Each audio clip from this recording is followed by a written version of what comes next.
Hola, somos Tangente. Mi nombre es Luis Miguel Reyes y ya estamos de vuelta con un episodio más. Vamos a hablar, siempre nos gusta hablar un poco de todo, pero hoy vamos a tratar de enfocarnos principalmente en esa partida de ajedrez que se está jugando pues en la cancha de la política nacional para ver un poco cómo va, ¿verdad?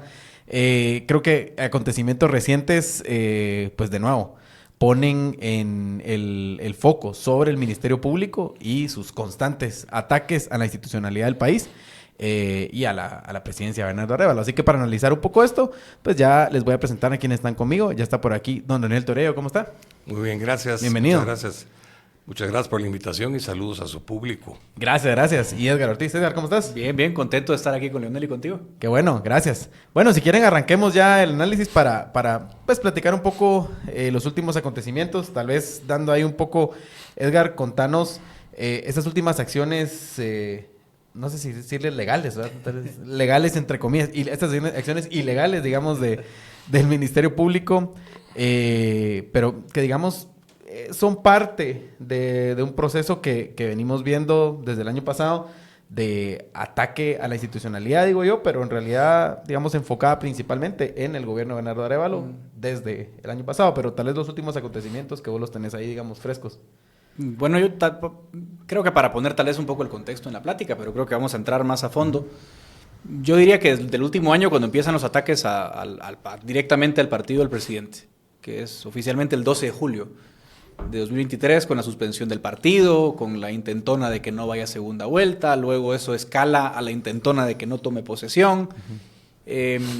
Siempre nos quedamos con la sensación de que, digamos, el peor escenario nunca se dio, ¿no? O sea, siempre hubo un hostigamiento y siempre la Corte dijo, bueno, sí, pero pasa segunda vuelta.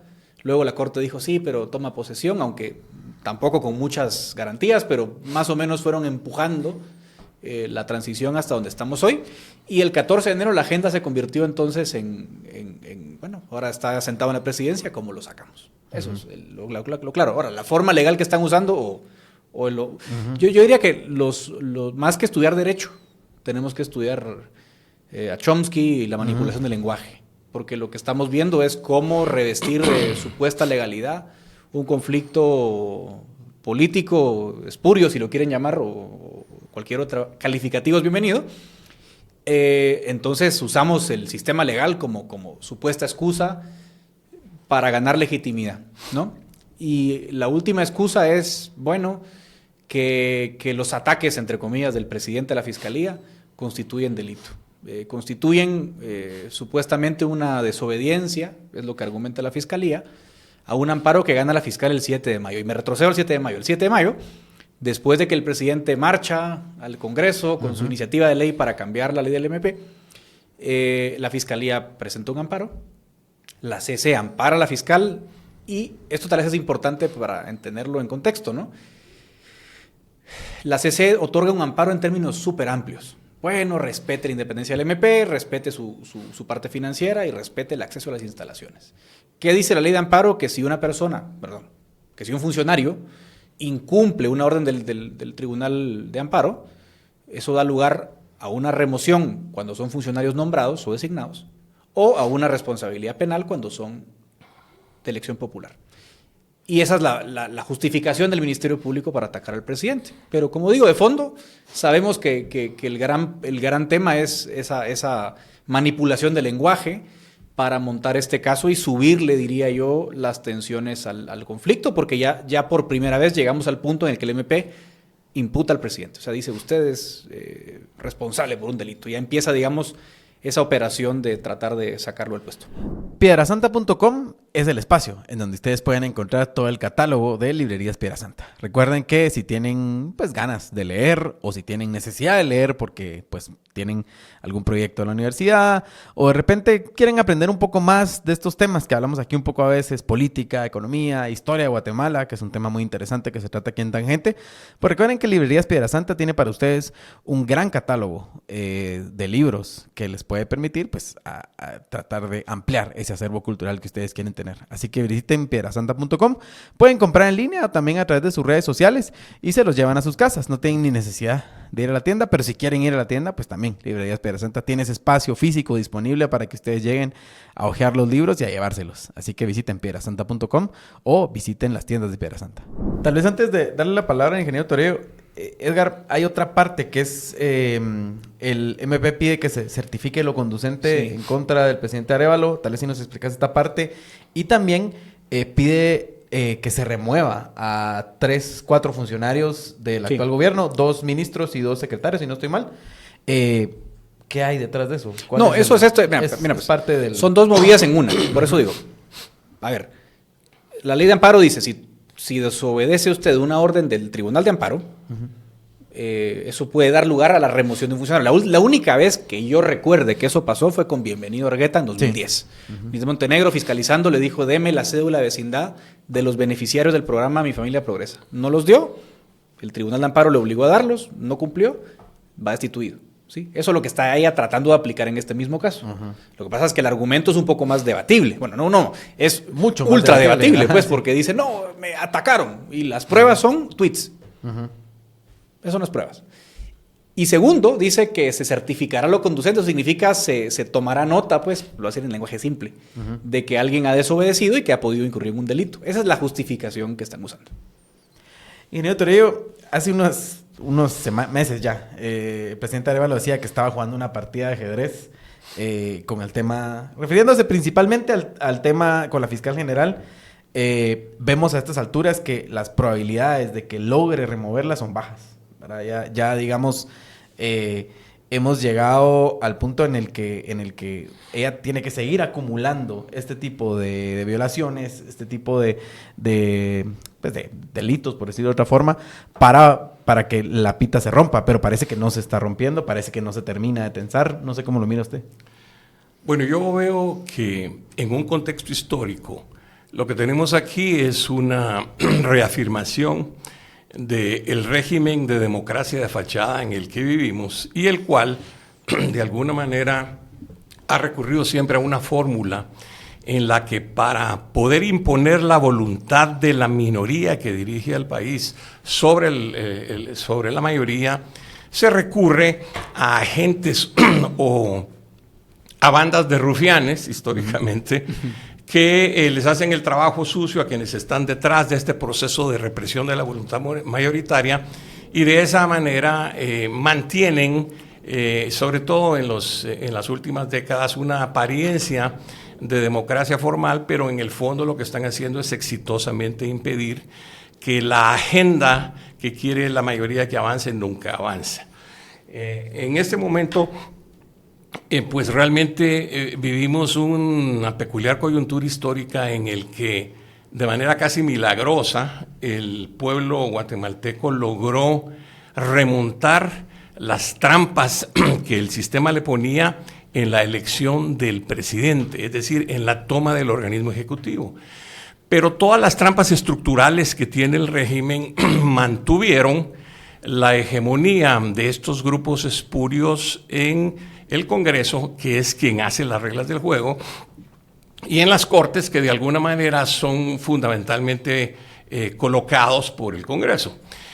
Nosotros tenemos un sistema político muy enfermo, en el que básicamente estas corporaciones mafiosas en que se han convertido los partidos se aseguran de que no puedan surgir liderazgos frescos, genuinos, que representen las verdaderas corrientes de opinión que hay en la sociedad, sino que mediante esas reglas tramposas que tenemos nos veamos obligados a escoger listados de operadores políticos anónimos que el público en realidad desconoce, y a través de estas listas de diputados anónimos que en términos generales compran sus curules en efectivo o con favores y compromisos transables políticamente, y de esa manera pues tenemos corporaciones mafiosas controlando la agenda del legislativo, controlando las reglas del juego, y de esa manera finalmente nos imponen cortes que interpretan la ley en violación directa de los conceptos constitucionales que dicen defender, y de esa manera mantienen un sistema que es congénitamente retardatario, que trata de que no se democratice la sociedad, que no crezca la clase media, se oponen a todas las medidas que van en una dirección que podría modernizar al país a cambio de enriquecerse del erario público. Ese es el cuadro de fondo. Sí. Y la oportunidad histórica que tenemos es que precisamente por haber logrado elegir a un candidato y a un equipo que está alrededor de ese candidato que escapa a esa lógica tramposa, a esa lógica reaccionaria que tiene el régimen en general, por tener esa oportunidad, ahorita podríamos empezar a cambiar el rumbo histórico del país. Y el organismo ejecutivo es el organismo más poderoso del Estado guatemalteco. No obstante, tenemos un presidente que ha optado por una ruta no confrontacional con el régimen, sin éxito, porque sus enemigos no le siguen el rumbo y están forzando una confrontación. No contentos con mantener de facto el control de la agenda política y de facto impedir que efectivamente la agenda democratizadora empiece a ejecutarse, no contentos con eso, pretenden tomar todo el poder otra vez para asegurarse que este tipo de situación peligrosa para ellos no se vuelva a presentar. Entonces yo diría que ahorita, además de las altisonantes declaraciones de la fiscal general, hay que ver que en el contexto ya hay otros efectos o otras manifestaciones aún más burdas del régimen. Tenemos a ese energúmeno de la Fundación contra el Terrorismo, que con toda desfachatez y rayando ya en la sedición abierta, insulta al presidente y lo reta a que ejerza sus funciones constitucionales, dando a entender que si lo hace, va a ser sometido al orden por instrucciones de las altas cortes y con el apoyo del Ejército de Guatemala. Eso ya es intolerable.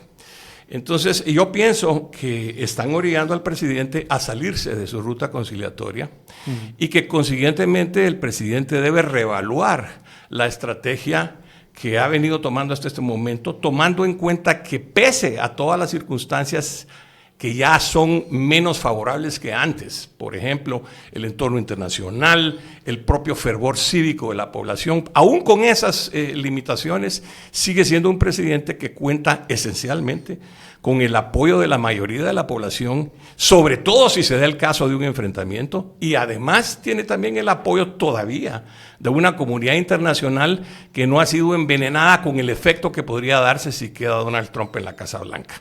Entonces este es un momento, esta es una coyuntura, un momento histórico especial. Yo esperaría que el presidente se erija a la altura de las circunstancias y los enfrente, sobre todo porque tiene un montón de elementos a su favor. Yo ya he argumentado en el pasado que el presidente, conforme al artículo 251 de la Constitución, tiene la facultad de despedir a la fiscal general, y más ahora que está en postura de abierta sedición. Tiene todas las facultades para hacerlo. Por supuesto, sabemos que de inmediato el régimen, que es un aparato de corporaciones mafiosas coaligadas, se va a manifestar a través de la CC, a la que yo llamo la caca, porque creo que es una corte de constitucionalidad fascista. Esa caca ya sabemos que va inmediatamente a tratar de invalidar esas facultades constitucionales. Pero ahí el presidente tiene en su defensa el artículo 44 de la Constitución, que dice que cualquier intento o cualquier disposición, incluyendo a las de la CC, que pretenda cercenar facultades que confiere la Constitución es nula ipso iure. Y entonces, en base a ese argumento, desde el 14 de enero pudo el presidente haber destituido a la fiscal general. No lo quiso hacer por las razones que él guardará, como decía Carlos III, en su real pecho. Pero la realidad es que las circunstancias están demandando que tome una postura más clara. Y entonces, al amparo del 251 y con la defensa del artículo 44, él puede destituir a la fiscal, y cuando la Corte de Constitucionalidad pretenda cercenar sus facultades, sencillamente no acata esas resoluciones conforme al artículo 5º, que también lo facultan a él como individuo de no acatar resoluciones que vayan en contra de la ley. Entonces yo creo que él tiene el andamiaje jurídico para defender a la Constitución, defender la voluntad mayoritaria expresada en las urnas y fundamentalmente descabezar a este movimiento golpista en cámara lenta que tenemos prácticamente desde antes que él haya asumido la presidencia. Entonces pienso que llegó el momento de las definiciones y que el presidente tiene no solo la oportunidad, sino creo la grave responsabilidad de que Guatemala no pierda esta oportunidad histórica. Si esta gente prevalece, la oportunidad de volver a tener ocasión de dirigirnos o encauzarnos en dirección hacia una república democrática auténtica, pues van a ser cada vez más difíciles. Entonces creo que él tiene no solo la oportunidad, no solo la facultad, yo creo que tiene la obligación moral de defender los intereses de largo plazo del pueblo guatemalteco y descabezar a este movimiento golpista de una vez por todas. Se va acercando el fin de semana, aunque hoy apenas es lunes, pero se va acercando el fin de semana y pues de repente surge la oportunidad de tomarse un par de cervezas, un par de vinos, un par de whisky, no sé, depende de su bebida de preferencia. Y antes de eso, pues recomendamos aquí en Tangente tomarse una pastillita de Paris Mart. Se la toman media hora antes del primer trago y así evitan esos molestos efectos de la goma. Así que si quieren evitar amanecer con goma, recuerden que siempre hay que tomar con moderación, pero a veces un par de copas de vino pues ya dan dolor de cabeza. Si quieren evitar eso, tomen Paris Mart y así se protegen de cualquier molestia. Hablemos un poco de los riesgos, ¿verdad? Hoy vemos que se suma otra denuncia más, ya a la que hacía referencia el ingeniero Torello, de parte de la Fundación contra el Terrorismo, algo que está armado, digamos, alrededor del caso de Yasmín de la Vega, ¿verdad? La exministra de Comunicaciones. Se libera una grabación, o sea, se publica por ahí una grabación claramente hecha por ella, ¿verdad? Digamos, están diciendo ahí que sí es una grabación hecha con inteligencia artificial. No, es una grabación grabada por ella en donde parece que el presidente la llama para despedirla, ¿verdad? Le da las razones, las justificaciones y una cosa que digamos, ¿por qué llamar por teléfono para ese tipo de cosas y dejar eso? Bueno, pero digamos que más allá de eso. El tema es que arman, digamos, alrededor de esto bulla, ¿verdad? Para armar otro supuesto caso, ¿verdad? Y así esto va a seguir hasta el final. O sea, vemos que el presidente está, cualquier resbalón, cualquier cosita es un posible ataque. Ahora vayamos a la lógica del golpismo. El juez Giovanni Ruano denunció a la magistrada Blanca Stalin por coaccionarlo supuestamente para tomar una decisión a favor de su hijo. Uh-huh. El caso lo perdió porque dijeron que la grabación era ilegal. Uh-huh. Porque ella no sabía que lo estaban grabando. Entonces, de acuerdo a la lógica golpista, eso no es una prueba. Y de acuerdo a la lógica golpista, el juez Giovanni Ruano es ahora imputado por haber grabado, por haber osado grabar a una superior. Entonces, me imagino yo que el golpismo va a defender la misma lógica esta vez, ¿no? Supongo. Pero es que el asunto va más allá de lo jurídico. Claro, pero claro. Este es realmente un pulso de poder político. Uh-huh.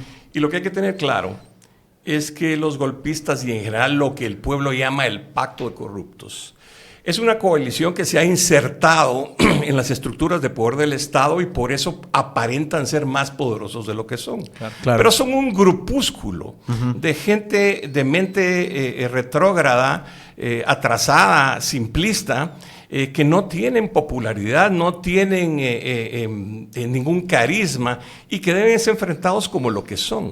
Son un grupo minoritario que no tiene derecho de imponerle a la mayoría de la población que mal que bien escogió a este gobierno y forzar su punto de vista sobre la mayoría. Es el momento de enfrentarlos. Ya se acabó el periodo de intentar conciliar a partes opuestas y tratar de buscar soluciones negociadas. Es momento de hacer prevalecer la voluntad mayoritaria. Ahora, aquí el tema es, vamos a ver el siguiente. Decía esto un poco en sorna, ¿no? Porque digo, claro. O sea, está bien estudiado en la literatura. ¿Cómo mueren las democracias, no? Lo primero que dicen Ziblatt y Levitsky es, las democracias ya no mueren a golpe de un tanque, ¿no? Mueren en las cortes, mueren en las elecciones fraudulentas. O sea, ahora todo mundo quiere aparentar que es democrático. Entonces, obviamente, todo lo que se haga contra el gobierno, todo lo que se hizo el año pasado, había un esfuerzo grande de aparentar legalidad. No, es que la suspensión del partido, por eso digo, no hay que estudiar Derecho, hay que estudiar Chomsky o Derrida o, digamos, la filosofía del lenguaje, porque todo es manipulación del lenguaje. ¿Por qué? Porque tú querés tener una apariencia de legitimidad, porque no la tienen. Sin embargo, va más allá de aparentar legitimidad. El golpismo entiende que en última instancia esta es una cuestión de fuerza. Y por eso es, por ejemplo, que este señor de la Fundación del Terrorismo constantemente está insinuando que tiene al ejército de su lado. Él, por ejemplo, indicó de una manera insolente y intolerable, le dijo al presidente y al ministro de la Defensa, ojo, que la tropa no está con estos oficiales que el presidente está poniendo, porque trataron de impedir que el presidente hiciera ciertos ascensos y reestructurara las jerarquías internas del ejército. Como un amparo. Trataron de mil maneras de hacerlo y no lo lograron. De tal manera que el presidente tiene, de alguna forma, ya un cierto control efectivo real de las Fuerzas Armadas del país. Y en última instancia, lo que tiene que hacer es, una vez destituya a la fiscal general, e ignore las esperadas maniobras que va a intentar hacer la CACA, sencillamente él tiene que utilizar a la fuerza pública para someter al orden a aquellos que se quieran salir del cauce constitucional. Y para eso tiene que utilizar, por supuesto, a las Fuerzas Armadas del país. Eso es lo que esta gente golpista cree o pretende, que no responda al presidente, sino responda a esa narrativa legalista, disque patriótica que han estado tratando de promover entre el público. Pero yo tengo la impresión de que eso no es tan fácil. Entre otras cosas, por ejemplo, ellos se han sentido inhibidos en el pasado porque han sentido que la administración demócrata en Estados Unidos, a través de sus cuadros del Pentágono, que tienen vínculos, digamos, o relaciones institucionales con el ejército de Guatemala, que ellos han sido una influencia que ha inhibido esta supuesta tendencia a la insurrección militar que ellos dicen que existe. Y que por eso es que están tan entusiasmados con la posibilidad de que Donald Trump llegue a la presidencia de Estados Unidos, porque creen que Donald Trump se recuerda dónde queda en el mapa del mundo un paisito llamado Guatemala. Sí. Cuando es de migrante sí algo le sale por ahí, pero nada más. Y no aprendieron de la de Bukele, ¿no? Porque la cuestión es que ellos están esperanzados de que entonces ya sin ese freno que está poniendo, digamos, el Coloso del Norte sobre nuestra institución armada, que el ejército va a ponerse del lado de los golpistas y entonces que todas estas disquisiciones jurídicas van a pasar a segundo plano porque se va a imponer la fuerza. No creo que hay que permitir que la situación se degrade aún más o se deteriore aún más. El presidente tiene que tomar acciones preventivas. Y es cierto que él ha buscado, es él quien ha preferido seguir una ruta no confrontacional y no ha invocado sus facultades constitucionales. Pero creo que las circunstancias demandan que, conforme lo establece la Constitución, él ejerce el poder. No es posible que un cuerpo sano tenga más de una cabeza. Aquí tiene que haber una cabeza, y es la cabeza que establece la Constitución. Es absurdo que un funcionario de tercera categoría, como un fiscal general, o en este caso una fiscal general, pretenda definir la agenda política del país, ponerle cortapisas a la cabeza formal del Estado y encima albergue a un montón de otras figuras sediciosas que actúan impunemente, porque no es solo que estén desafiando al gobierno, están soltando a todos los que han sido procesados por corrupción en el pasado, impiden que este asunto del Ban Rural o del Bantrav es una cosa absurda, es un abuso completo de la fiscal general, y la CACA se ha prestado a este juego y por consiguiente tenemos que enfrentar también a la CACA, aunque en el fondo nunca nos vamos a curar de estos males que tenemos hasta que no reformemos completamente el sistema político. Y eso va a empezar por reformar la ley electoral y de partidos políticos, la forma en que elegimos a los diputados, que actualmente es una forma de elegirlos que asegura que las mafias que nos gobiernan nos continúen gobernando. Y si llegó el momento de reparar la cocina de la casa o de repente hacer un closet nuevo o no sé, cualquier cosa que tengamos que hacer en madera, nosotros aquí en Tangente les recomendamos Madera San Miguel porque Madera San Miguel tiene madera de expertos. Si ustedes quieren asesoría para poder emprender esos proyectos que tengan en madera, vayan a Madera San Miguel, llamen por teléfono o escriban a la página web. Cualquiera de esas formas les conseguirá a ustedes esa asesoría que necesitan para este proyecto que tienen en mente. Así que Madera San Miguel, a nosotros nos gusta la tienda de Zona 9, que es pues, de las más grandes que tienen, pero hay tiendas por todo el país. Así que acérquense a Madera San Miguel o visiten maderasanmiguel.com. Mira, el problema que yo veo yo veo dos problemas. El primero es que Arévalo escogió la negociación por su perfil. Él es diplomático, él no es un político. El problema fue que la negociación fue deficiente. O sea, de hecho, siempre, repito, perdón los que me ven en otros espacios, pero siempre les digo, a ver, en 8 meses, ¿cuáles fueron las grandes derrotas de Arévalo en el Congreso? Los estados de calamidad y su reforma a ese articulito del 14 de la ley del MP. O sea, el presidente tampoco es que haya llegado con una agenda de cambio, de reforma institucional. O sea, si lo que estamos diciendo es que fue su aproximación, ¿no? No, yo voy por la vía democrática e institucional. Buenísimo, pero ¿cuál fue el intento? O sea, no había agenda legislativa, no había planes, o sea, fue un poco limpiemos la casa, que está bien, eso está bien para la gestión, pero si tu gran apuesta era la transformación vía institucional, es que tampoco es que haya habido grandes avances, grandes proyectos. Todos sabemos cuáles son las reformas, acá decirle a Lionel, hay que refundar el sistema electoral, hay que refundar el servicio civil, hay que reformar la justicia, todos sabemos cuáles son. ¿Dónde están esas propuestas? O sea, no las hay. Entonces, también cuando uno examina cuál es el récord del presidente en la vía institucional, es nulo. Es decir, es básicamente coexistir con la fiscal, como que esto fuera Dinamarca, citarla al Consejo de Ministros, no vino, denuncia como que el sistema de justicia fuera el de Dinamarca, el sistema no va a responder. Entonces, la vía de la negociación tampoco existió en mayor... no existió mayor plan, existió, lo que ocurre existió es que algo muy desordenado. Estos son procesos. El proceso de fondo requiere efectivamente de propuestas claras y agresivas que no se han presentado. Pero lo que pasa es que no se puede llegar a esa etapa del proceso sin partir de la primera, que es descabezar a la amenaza latente que tienen enfrente todo el tiempo. Entonces, lo primero que tienen que hacer ahorita es defenestrar a esta señora del Ministerio Público, enfrentar la reacción que va automáticamente a surgir de la KK, y para ello se tiene que preparar a través de tomar todas las medidas preventivas y logísticas necesarias para estar preparados a la reacción que va a venir y de esa manera consolidar ese descabezamiento del golpismo. Bueno, pero una vez eso ocurra, el país tiene que entrar a discutir ese proceso de reforma profunda del sistema político. Pero seamos sinceros, ¿puedes hacer eso sin tener apoyos políticos? Yo creo que no. ¿Por qué? Supongamos que ocurre todo lo que describiste hasta hoy, ¿no? La defenestración de la fiscal, la desobediencia de la Corte, etc. Lo primero que va a ocurrir es que habrá una petición de antejuicio en la Corte Suprema, la Corte Suprema se la da al Congreso y el presidente tiene al día siguiente un problema enorme político con un Congreso que no lo quiere y que no lo apoya, y enfrentará un defenestramiento legal por delito de lo que sea, ¿no? Violación a la Constitución, sedición, etcétera. ¿Y cómo se defiende? Están creando condiciones prerevolucionarias.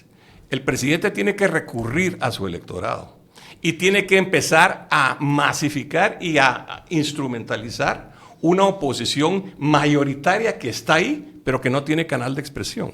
Pero lo que ocurre es que esas manifestaciones de apoyo al presidente no se van a dar antes de que el presidente ejerza actos de liderazgo que conciten ese apoyo. Entonces ese es un problema que es primero si el huevo o la gallina. Yo creo que una ruptura institucional de ese tipo no tenés, o sea, no discuto la buena intención moral. Francamente es un movimiento, creo yo, muy arriesgado. Es arriesgado. Te van a salir por la vía delictiva, que esto es una ruptura constitucional. Yo no estoy seguro que el presidente tenga los apoyos para una operación de ese tipo, ¿no? O sea, es decir, yo creo que él tiene todavía en la mesa canales institucionales suficientes para plantear una reforma, digamos, de fondo, institucional. Por ejemplo, en lugar de plantear la consulta popular que planteó en marzo, que no servía para nada, yo no le puedo preguntar a la gente, ¿usted está de acuerdo con que eche a la fiscal? Me dicen que sí, suponiendo que lo puedes preguntar, que yo creo que no es algo que se pueda preguntar en una consulta popular. No la puede echar si asumimos que los candados legales son los que él reconoce. Pero, por ejemplo, volvamos al 93. O sea, tú puedes depurar el sistema legalmente, institucionalmente, con una reforma constitucional. Sí. Que la aprueba en plebiscito la gente. Entonces, tenés vías institucionales, creo yo. Pero si yo no estoy abogando por la ruptura, yo no estoy abogando por una ruptura de las instituciones. Yo estoy abogando por una defensa de las instituciones en el sentido en que realmente las concibe la Constitución. No estoy diciendo hay que romper la Constitución. Quienes están rompiendo la Constitución son este movimiento golpista amparados en cortes venales que están fallando en abierto prevaricato constantemente. Eso es lo que está por enfrentarse. Eso es lo que hay que desafiar. Y pienso que ese apoyo que decís que no existe para el presidente, que él no tiene los apoyos políticos para hacerse, son resultado de un proceso dinámico. Si el presidente en ejercicio de sus funciones hace lo que el pueblo quiere que haga, que es esto, destituir a esta señora y echar a andar el proceso de depuración real de las instituciones del Estado, entonces va a concitar esos apoyos. Pero los apoyos no se van a dar si él no toma esas acciones de liderazgo. Y entonces es condenarnos a una situación de impasse permanente, el decir, no, que no lo haga porque es muy peligroso, que es lo que le están diciendo todos sus asesores, y entonces no se hace, y entonces no tiene apoyo. Es más, pierde popularidad, pierde respaldo popular. Ahora, planteando algunos escenarios, digamos, el presidente apenas lleva 7 meses en el poder. O sea, estamos hablando ya de este nivel de confrontación y de tensión en el país y apenas van 7 meses. Y a la fiscal todavía le quedan casi 2 años en el poder. O sea, en el Ministerio Público. 200 entonces, años en donde pues, el 90% del tiempo la minoría ha impuesto su voluntad a la mayoría. No claro, son estos 7 meses, son 200 años. Hay que empezar a enfrentar esto. Pero digamos, en esta situación, digamos que algunos espacios mínimos de avance que podrían tener, digamos, volver a armar la alianza en el Congreso para poder reformar la ley del Ministerio Público. O sea, por lo menos algo que digamos que empezaría un proceso de poder descabezar a la fiscal general, o sea, en quitarla del Ministerio Público y por lo menos retomar un poco la ruta, ¿verdad? No cabe duda que los errores políticos que ha cometido el gobierno por novato, por bien intencionado, por ingenuo, son muchísimos. Empezando por cómo le ordenó el presidente o cómo aconsejó el presidente a Samuel Pérez que diera un paso al costado, quitándose de la presidencia del Congreso cuando había sido una, digamos, jornada épica la que lo puso ahí. Yo pienso que han ido perdiendo terreno con un cuerpo colegiado cuyo origen es ese origen de la compra de las curules, de la negociación de los favores y los compromisos políticos, y esperar que de ese cuerpo vaya a surgir un impulso renovador o revolucionario, es pedirle peras al olmo. Sencillamente ahorita lo que hay que hacer es empezar a confrontar las cosas como son. Y yo pienso que, contrario a lo que opina la mayoría, que aconseja prudencia, una prudencia que nos ha llevado a esta situación, lo que hay que hacer ahorita es tener un poco de más osadía y audazmente empezar a tomar acciones cuyo liderazgo va a concitar esos apoyos políticos que decís que no tiene. Es cuando vea el pueblo que el presidente se está enfrentando a esta coalición de mafias, que entonces el pueblo va a decir, bueno, si lo apoyamos, y entonces van a haber manifestaciones, y entonces va a haber un caldo de cultivo apropiado para proponer reformas como las reformas constitucionales a las que estás refiriéndote. Se va a concitar una discusión política dentro de la cual van a germinar los factores que hacen posible que haya una transformación como la que necesita el país. Por favor, Luis. No, tal vez yo te digamos, tal vez un poco aquí el punto sería cuáles son esos primeros pasos, ¿verdad? Porque lo que está claro es que no se ve en el presidente y sus asesores una idea de estirar la pita con la institucionalidad. Son 3 pasos. O sea, tienen como ciertos límites que no van a pasar. Los 3 primeros pasos son: 1, destituye a la fiscal. 2, se pronuncia la CC, se publica que conforme al artículo 44 de la Constitución, esas disposiciones son nulas ipso iure y consiguientemente conforme al artículo 5 no se acatan. Tercero, el presidente previamente ya articuló con su ministro de la Defensa y con su ministro de Gobernación las circunstancias logísticas y de seguridad necesarias para impedir que los golpistas pasen de las palabras a los hechos. Eso es Una vez dado esto, va a haber una respuesta popular muy grande y entonces se van a plantear todas esas reformas que es necesario llevar a cabo y que ahorita es una quimera pretender siquiera ponerlas en el tapete. Pero una vez el pueblo esté consciente de que se descabezó al golpismo, entonces van a venir los apoyos políticos y entonces se va a empezar este proceso. Pero si no, si seguimos a la chapina siempre evitando la confrontación y no decirnos las cosas como son, entonces vamos a seguir en este impasse y van a pasar las otras 7 octavas del periodo de Arévalo sin que nada pase. Yo lo veo súper difícil. Yo si creo vamos que por esta ruta que llevamos. Digamos, es una opción. Voy a poner otra opción sobre la mesa. Bueno, son 2 opciones independientes. La Constitución establece que 5,000 o más ciudadanos debidamente empadronados pueden proponerle al Congreso reformas a la Constitución. Por supuesto, tiene que haber una aprobación de 2/3.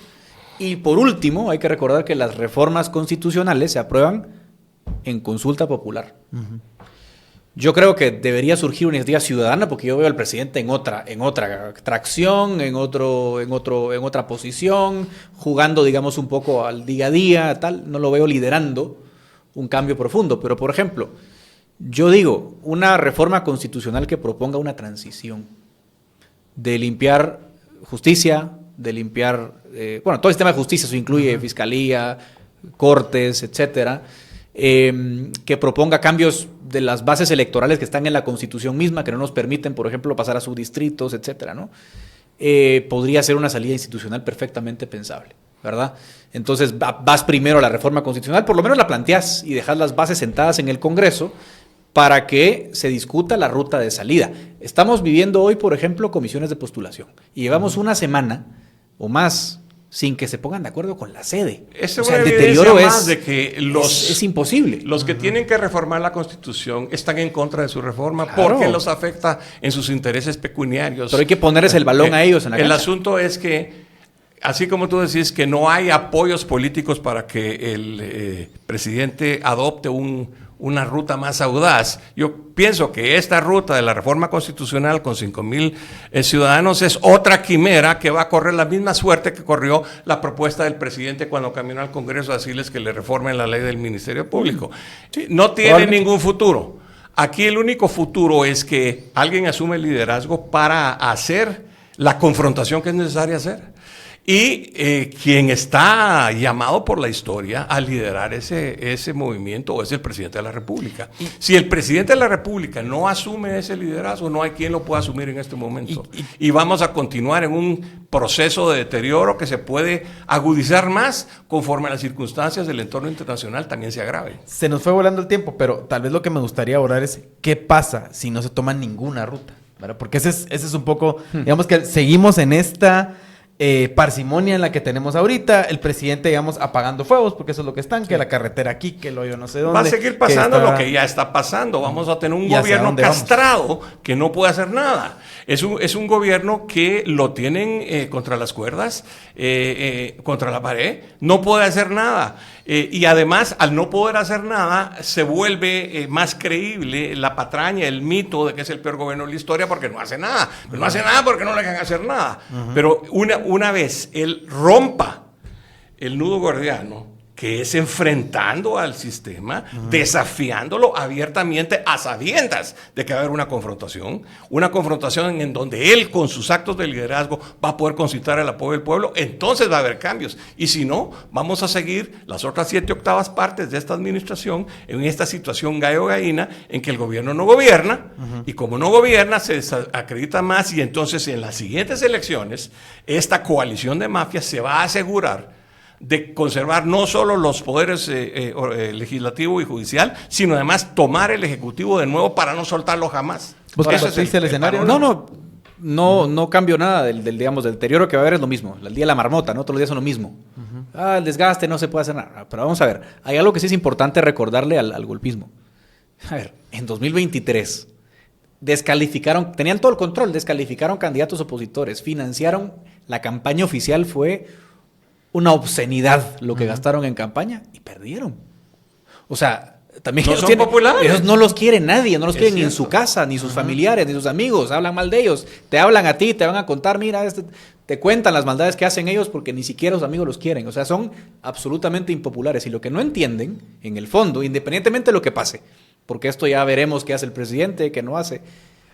Lo que no entienden es que las fuerzas de la historia ahí están. El país cambió, se urbanizó, es un país joven, con una población en urbanización, Conectada. con una población conectada que no los quiere, los detesta, y va a cambiar o por las buenas o por las malas en algún momento, y ellos no habrá fuerza represora que pueda contener el descontento que están generando. Bueno, tristemente, la historia abunda en ejemplos en donde si vos tenés al 0,5% de la población debidamente armado y aceitado y no tiene escrúpulos, puedes someter al otro Claro. 98.5% Pero esto no es de la Nicaragua. población. ¿Ah? Pero esto no es Nicaragua. Bueno, aunque no sea Nicaragua, Venezuela, por ejemplo, tiene muchos más habitantes que Guatemala y la tienen así. Es decir, el asunto es que efectivamente, tristemente, estos golpistas saben que hay posiciones de fuerza o realidades de poderes que les van a poder permitir mantenerse en el poder a la fuerza. Sí. Y eso es lo que nosotros tenemos que combatir y desafiar.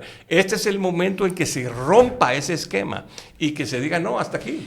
No es posible que la voluntad minoritaria se siga imponiendo con estos argucias legales. Ambos escenarios son, digamos, malos, en el sentido que o vamos hacia un escenario donde estas fuerzas recuperan el poder y usan la fuerza para quedarse en el poder, o el otro es un desorden, digamos, un populista, un populista autoritario, digamos, que salga de ahí y logre controlar de cierta forma y darle cara vuelta al país, no en la mejor forma, ¿verdad? Pero en ambos escenarios vamos hacia una destrucción aún mayor de la democracia No, porque lo que yo estoy abogando es porque lo haga el presidente constitucional de la República y en realidad, como son un grupúsculo tan impopular, tan pequeño, cuando el presidente haga esto, en realidad no va a haber pasado nada, porque en Guatemala nunca pasa nada. Van a votar a estos, los van a meter al bote, a los que hay que meter al bote, y el país va a seguir y de repente va a haber esperanza en el futuro. Es decir, el país no se va a destruir porque el presidente haga cumplir la Constitución. Al contrario, lo que se tiene que hacer es que se cumpla la Constitución para que el país tenga una oportunidad de desarrollarse normal, pacífica y progresistamente. Porque no es una enorme fuerza popular la que está en contra de este presidente. Más bien diríamos que hasta podría ser lo contrario. Digamos Así que es. El consenso, más o menos, es alrededor de que la cosa funcione. Claro. ¿Verdad? Pero bueno. Yo les agradezco mucho por este análisis. Creo que es bueno salirnos un poco del día, las minutos de día a día, para analizar un poco el big picture, ¿verdad? Como dicen, para poder, digamos, proyectar un poco también hacia dónde vamos como país. Así que gracias por este análisis. Gracias, Edgar. Igualmente. Bueno, y con ustedes volvemos con más Tangente. Recuérdense darle like y suscribirse porque va a haber más programas esta semana. Así que gracias.